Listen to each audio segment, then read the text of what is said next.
Friends, welcome to my YouTube channel. Friends, आज की video में हम दिल्ली न्यू लीकर पॉलिसी की पूरी क्रोनोलॉजी समझेंगे।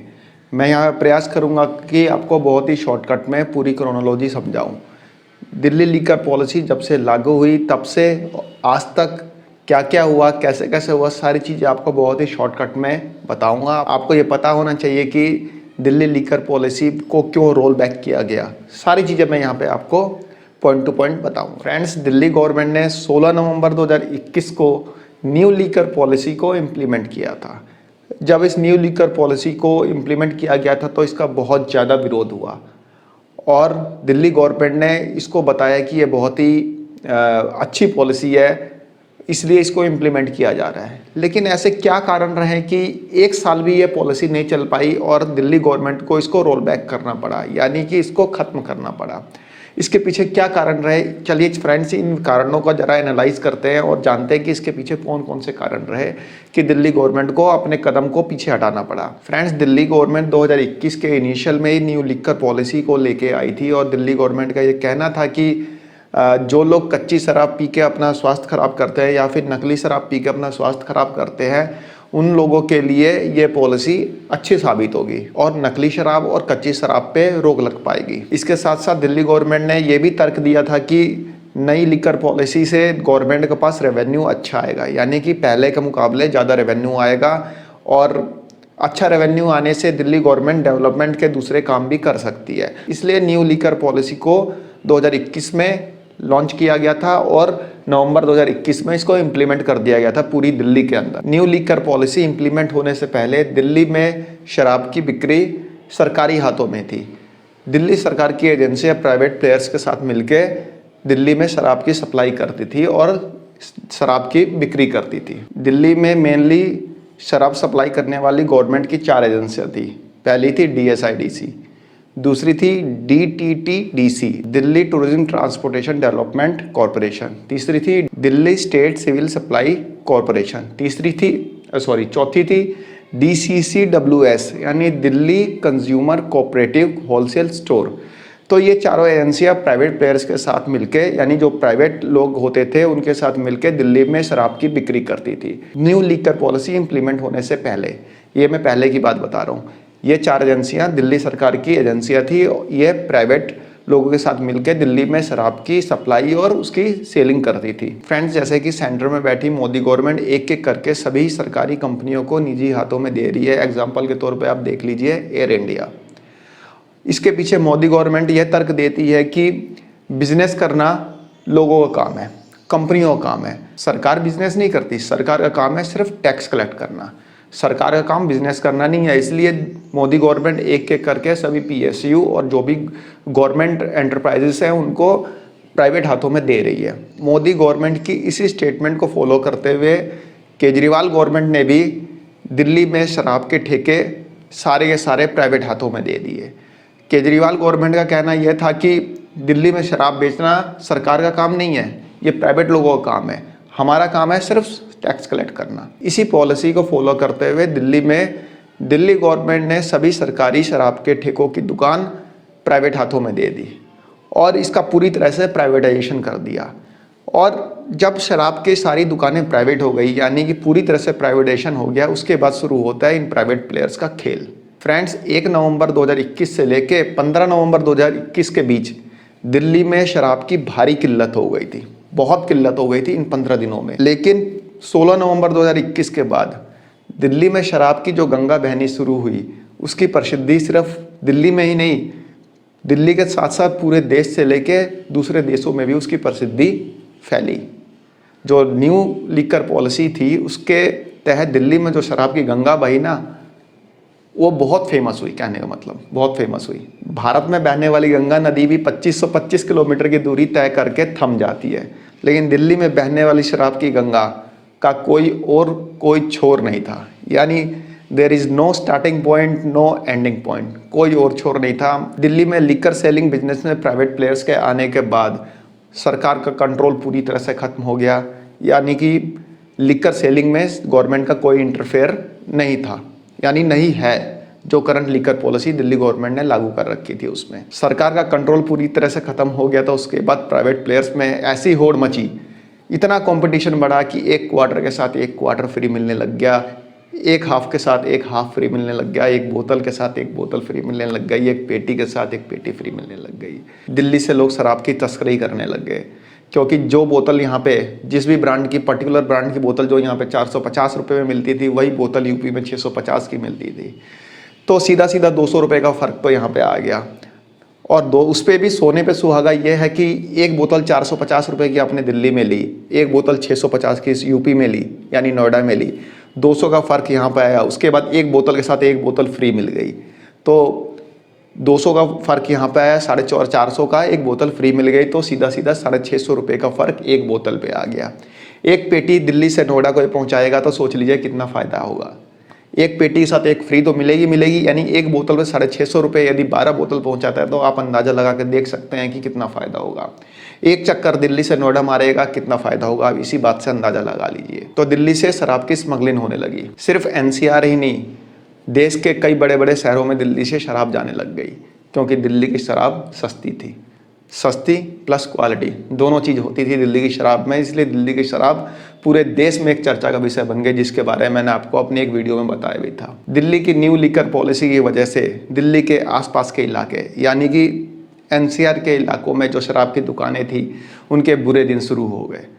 वहाँ पे ताले लटकने शुरू हो गए, वहाँ पे ग्राहकों की लाइनें ख़त्म हो गई, और दिल्ली में शराब की ब्लैक मार्केटिंग करने वाले लोग थे, उनके भी बुरे दिन शुरू हो गए दिल्ली की न्यू लीकर पॉलिसी की वजह से। और अच्छे दिन शुरू हो गए दिल्ली वालों के, सभी दिल्ली वालों के नहीं, जो लोग लीकर का कंजप्शन करते थे उनके अच्छे दिन शुरू हो गए।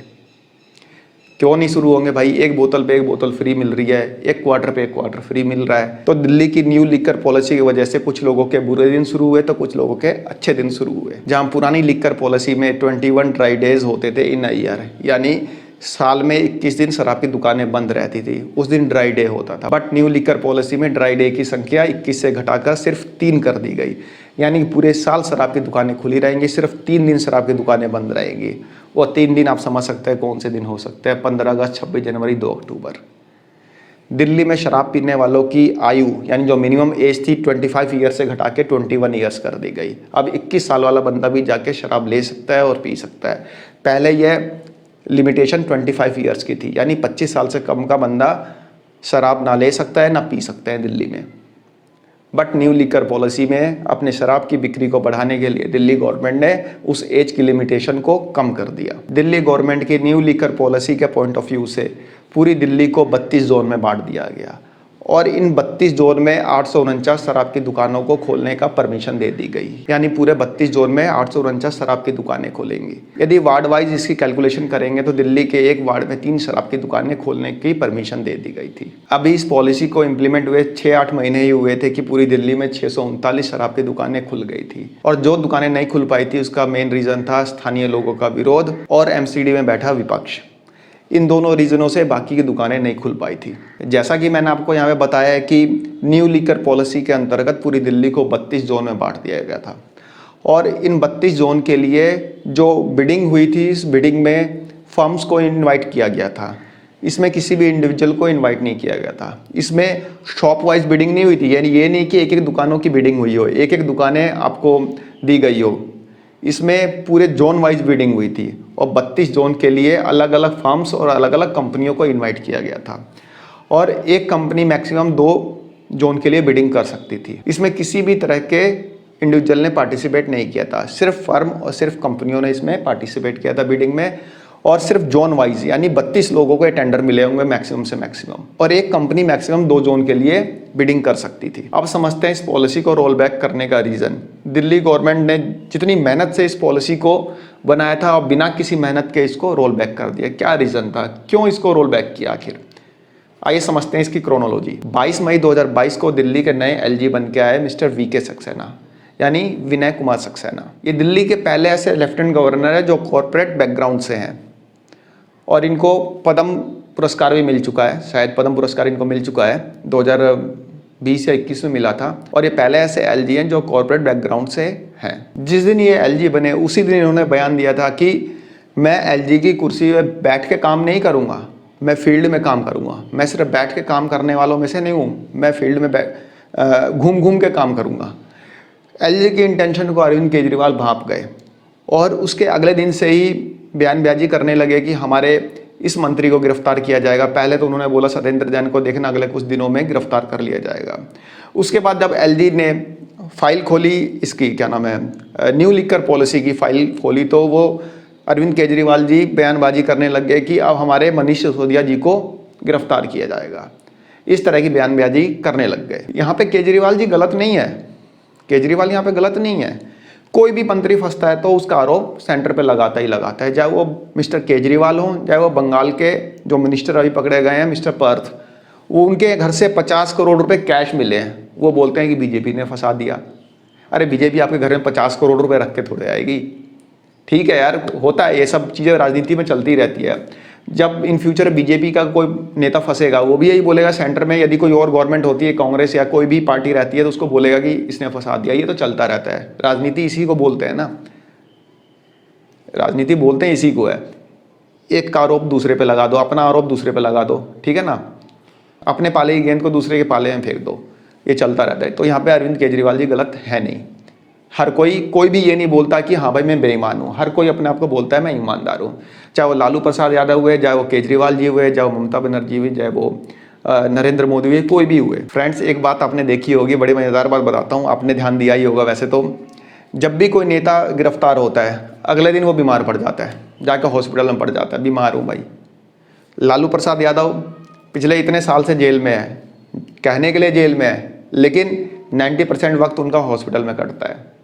सत्येंद्र जैन जी गिरफ्तार हुए, हॉस्पिटल पहुंच गए, उससे पहले बिल्कुल सही थे, जीन्स टी शर्ट पहन के घूमते थे, गिरफ्तार हुए, पहुंच गए हॉस्पिटल।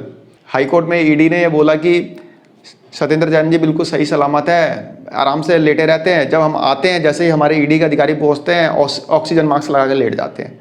तो दिल्ली हाई कोर्ट ने बोला कि भाई सत्येंद्र जैन का जो भी मेडिकल चेकअप होगा अब एम्स या राम मनोहर लोहिया हॉस्पिटल में होगा, दिल्ली सरकार के हॉस्पिटल में कोई चेकअप नहीं होगा, उसका कोई विश्वास नहीं है।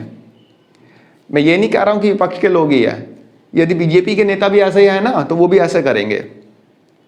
मैं ये नहीं कह रहा कि आम आदमी पार्टी या पर्टिकुलर किसी पार्टी को मैं टारगेट कर रहा हूँ, ऐसा कुछ नहीं है, मैं किसी भी नेता की बात कर रहा हूँ। आप सिद्धू को देखिए ना, नवजोत सिंह सिद्धू कांग्रेस के नेता थे ना, वो पहुंचे जेल में तो उनके घुटनों में दर्द होने लग गया। अभी ये बंगाल के जो नेता पकड़े गए हैं, 50 करोड़ रुपए जिनके यहाँ से पकड़े गए हैं, वो भी हॉस्पिटलाइज हो गए। अरे यार, अब तक तो ठीक रहते हैं, लेकिन जैसे ही ईडी गिरफ्तार करते हैं या कोई भी पुलिस गिरफ्तार करती है तबीयत खराब हो जाती है। ऐसा नहीं है कि इनकम टैक्स, सीबीआई या फिर ईडी का दुरुपयोग सिर्फ बीजेपी ही करती है, कोई भी पार्टी सेंटर में होगी तो उसका दुरुपयोग या सदुपयोग करेगी करेगी। क्या कांग्रेस ने नहीं किया? कांग्रेस ने भी किया, अमित शाह को तड़ी पार कर दिया था, मोदी को यूएसए नहीं जाने दिया था, उसका वीज़ा ही नहीं बनने दिया था। हर कोई करता है, राजनीति है। ये लोग दिन में आपके सामने लड़ते हैं, रात को एक ही टेबल पर बैठ के जाम से जाम टकराते हैं। इसमें इनके पीछे लड़ने वाले लोग ही बेवकूफ़ होते हैं।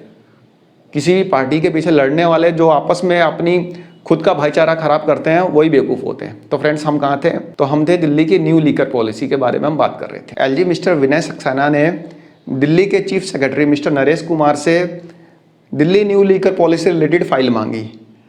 दिल्ली के एलजी ने फाइल क्या मांगी, नरेश कुमार के तो हाथ पांव फूल गए, क्योंकि 2 महीने से, जैसा कि मैंने आपको बताया था कि 22 मई को एलजी आए थे, 2 महीने के आए हुए एलजी ने कई अधिकारी और कई अफसरों को सस्पेंड किया और इनकी लिस्ट लंबी होती ही जा रही है सस्पेंड होने वाले अधिकारियों और अफसरों की। तो भाई नरेश कुमार के तो हाथ पांव भूल गए, भाई एलजी ने ये क्या मांग दिया। और 24 जुलाई 2022 को एलजी ने सिर्फ इतना कहा कि सीबीआई जांच की रिकमेंडेशन करूंगा। सिर्फ इतना कहते ही दिल्ली में भूचाल सा आ गया, दिल्ली गवर्नमेंट एकदम हिल सी गई कि भाई ये क्या बोल दिया एलजी ने कि सीबीआई जांच होगी लीकर पॉलिसी की। आम आदमी पार्टी के सभी नेता अलग अलग तरीकों से बयानबाजी करते हुए एलजी पे प्रेशराइज करने लगे, एलजी को प्रेशर देने लग गए। कोई बोलता था यार आप ईडी की जांच करा लो, ये जांच करा लो, वो जांच करा लो, कुछ नहीं मिलेगा। आज तक हमारे खिलाफ जितने भी केस किए सारे के सारे झूठे साबित हुए, ये भी केस झूठा साबित हो जाएगा, ये हो जाएगा, वो हो जाएगा। अरविंद केजरीवाल जी ने बोल दिया कि मनीष सिसोदिया को गिरफ्तार करने की बात हो रही है, उनको गिरफ्तार कर लिया जाएगा, ये कर दिया जाएगा, हमने अच्छी एजुकेशन दी। ठीक है, आपकी बात हर जगह सारी चीज़ें सही है, लेकिन ऐसा हड़कंप क्यों? 25 जुलाई के आसपास अरविंद केजरीवाल की एलजी के साथ मीटिंग फिक्स थी। केजरीवाल जी उस मीटिंग में नहीं गए, मना कर दिया कि नहीं जाऊँगा, छोड़ दिया। एलजी इंतजार करते रह गए, नहीं गए, मीटिंग में नहीं गए। क्योंकि हमारी न्यू लीकर पॉलिसी की फाइल खोल दी, हमें सिंगापुर नहीं जाने दिया, जो भी रीज़न रहा हो, नहीं गए मीटिंग पहले से प्री फिक्स थी, पहले से फिक्स थी, लेकिन मीटिंग में नहीं गए। सारी बयानबाजी करके देख ली, मीटिंग में नहीं गए, सब कुछ करके देख लिया, लेकिन उसके बाद केजरीवाल जी को समझ में आया कि ये एलजी तो पीछे हटने वाला ही नहीं, ये तो बहुत ढीठ आदमी है, ये नहीं पीछे हटेगा। तो 29 जुलाई को केजरीवाल जी एलजी के घर गए। आपने देखा ही होगा, कई न्यूज़पेपर्स में आपने पढ़ा भी होगा, कई जगह आपने सुना भी होगा कि केजरीवाल जी एलजी के घर गए और वहाँ पे उनसे मीटिंग की। मीटिंग करने के बाद 29 जुलाई को मीटिंग करने के बाद बयान दिया कि हमारे बीच में मतभेद हो सकते हैं लेकिन मनभेद नहीं हो सकते, ऐसा बयान दिया केजरीवाल जी ने 29 जुलाई को। और 30 जुलाई को लीकर पॉलिसी को रोल बैक कर दिया गया। अब आपको पूरी क्रोनोलॉजी समझ में आई? एलजी ने सिर्फ सीबीआई जांच की रिकमेंडेशन की, उसमें तो कुछ गलत भी नहीं है यार, ठीक है, तो इसको कर लेने दो ना सीबीआई जांच, क्या दिक्कत है? सीबीआई जांच कर लेने दो, आप तो बिल्कुल सही हो, तो कोई दिक्कत थोड़े है। लेकिन आप एक चीज सोचिए, 32 जोन में दिल्ली को बांटा गया और 32 जोन को, मतलब 32 जोन के लिए 32 अलग अलग कॉर्पोरेट कंपनियां आई होंगी, कंपनियां होंगी, चाहे फर्म्स होंगी, चाहे जो भी होगी। जो बंदा दिल्ली में शराब के ठेके ले रहा है, जोन वाइज, इंडिविजुअल ठेका नहीं, जोन वाइज। और जैसा कि मैंने आपको एक टेंडर से रिलेटेड वीडियो में आपको बताया था कि एक ठेके के लिए, एक जोन के लिए 50 करोड़ बिडिंग अमाउंट था, 50 करोड़ के आसपास ही था, एक्चुअल फिगर मुझे याद नहीं आ रहा, लेकिन 50 करोड़ ही था। जो फर्म या जो भी कंपनी 50 करोड़ रुपए देगी, वो सिर्फ बिडिंग अमाउंट था। तो एक्चुअल में कितना पैसा देना पड़ा होगा उसका टेंडर लेने के लिए, यानी उस जोन का लाइसेंस लेने के लिए कितना पैसा ब्लैक में देना पड़ा होगा, उसमें आप सोच भी नहीं सकते। 50 करोड़ बिडिंग अमाउंट है, समझ लो उसको 2 से मल्टीप्लाई कर दो, मिनिमम इतना पैसा देना पड़ा होगा एक जोन का लाइसेंस लेने के लिए। ये एक्चुअल बात है। और सारा पैसा कहाँ गया होगा? नेताओं के पास। मैं ये नहीं कह रहा कि आम आदमी पार्टी के नेता चोर हैं या ये हैं, सब चोर हैं। नेता का जो नेता है वो चोर नहीं होगा तो नेता कैसा?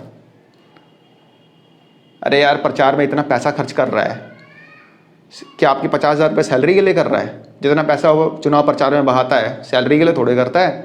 इससे अच्छा अपना बिजनेस न डाल ले, कोई दुकान ना खोल ले, कोई शोरूम ना खोल ले। इसलिए नेताओं के पीछे लड़ाई करना गलत बात। यहाँ पे हम बात कर रहे थे न्यू लीकर पॉलिसी की, तो यहाँ पे क्रोनोलॉजी ये है कि न्यू लीकर पॉलिसी को तो इनको वापस लेना ही था, क्योंकि इसमें इतना करोड़ का घोटाला हुआ है ना, इतना करोड़ का। आप खुद एक बार सोच के देखना इस चीज़ को। मैं ये नहीं कह रहा कि आम आदमी पार्टी होती तो इसके बदले बीजेपी होती तो घोटाले नहीं करते, वो लोग भी करते, क्योंकि शराब का टेंडर ही ऐसी चीज़ है, शराब चीज़ ही ऐसी है।